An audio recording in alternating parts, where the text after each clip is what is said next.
Alright, Ghosts and Goblins on the original NES. This game is a classic, and so is its difficulty.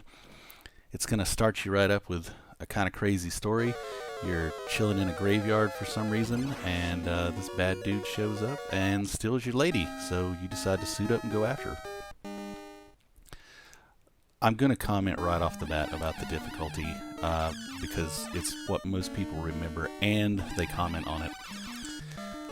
And it's not just in the challenge of the platforming or the enemies themselves, which still is a thing, but it's more about places and events and items that were intentionally programmed into the game to be difficult and in some cases almost impossible to avoid, especially if you're a beginner at the game.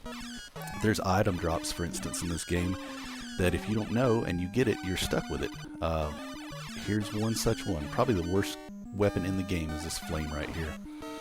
You're going to get used to just spamming your weapon button in this game because there's so much stuff. With this flame, you can't do that, and here's why. If it hits the ground instead of an enemy, in the arc that it goes, it will throw up a little flame wall, which seems cool and all, but until that flame wall goes away, you cannot throw any more weapons. Plus, if you throw it at this grave right here, this thing shows up, and if you get close to it, it turns you into a frog. Watch how close these enemies start getting to me before I can throw another item. So that's a problem. You don't want that avoided at all costs. I've heard a rumor or a story that the gentleman who originally programmed it, when he had people test the game, he would watch them play and see how they would play. And in spots that they had strategy for or were getting by too easy, he thought he would go back and make some random enemy appear or change the whole thing to make it more difficult. This is one of those games that you're going to die a whole lot in, so get used to it. You only get 2 hits in this game. The first one, you lose your armor, and the second time you get hit, you turn into bones, and so that's it. The enemies in this game are pretty cool, and it has a nice kind of horror aesthetic to it. You've got these ghosts right here that make this annoying noise, and they just never stop making it. So get used to hearing that a lot as well. Right here, that weapon is the knife, and it is the best weapon in the game, especially for this first boss that we're going to come up on, which is very confusingly named, to be very honest with you. This guy is called the Unicorn. And I don't know if anyone has ever seen a unicorn, but I remember them looking slightly different than that. I'm going to show you another thing that happens right here at the start of the second level. These little demon things are going to fly around, and just look at, there's multiple enemies on the screen, and because of the color they chose, everything blends in and it's really hard to see. So it makes it difficult, and you're watching so you won't even see what kills you sometimes. Even the projectiles that these flower plants throw, look, are that same shade of purple. And then you've got another beginner trap right here. If you don't know that this platform falls, then that's it for you. This next part is hard because these guys take so many hits to kill. Not only that, they hover over the top of the ladders, so it's hard for you to go up the ladder. They'll hover and drop stuff on you, plus you've got these birds coming in randomly. It's just a mess. This is a beginning trap as well.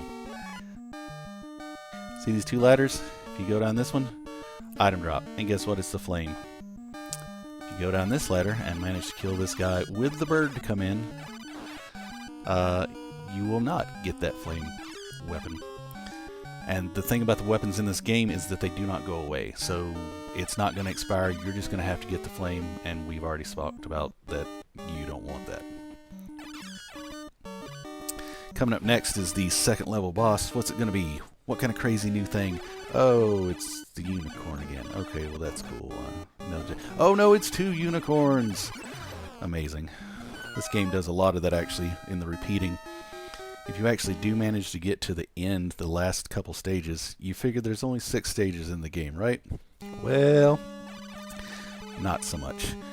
If you beat the 6 stages, it actually sets you on a second loop of the game, and to get the actual ending of the game, you have to beat the game twice. This stage is littered with, and so is the rest of this, with bosses from previous levels that are just random enemies now. You're also going to see a random item drop here in just a minute. I'm going to show you this shield.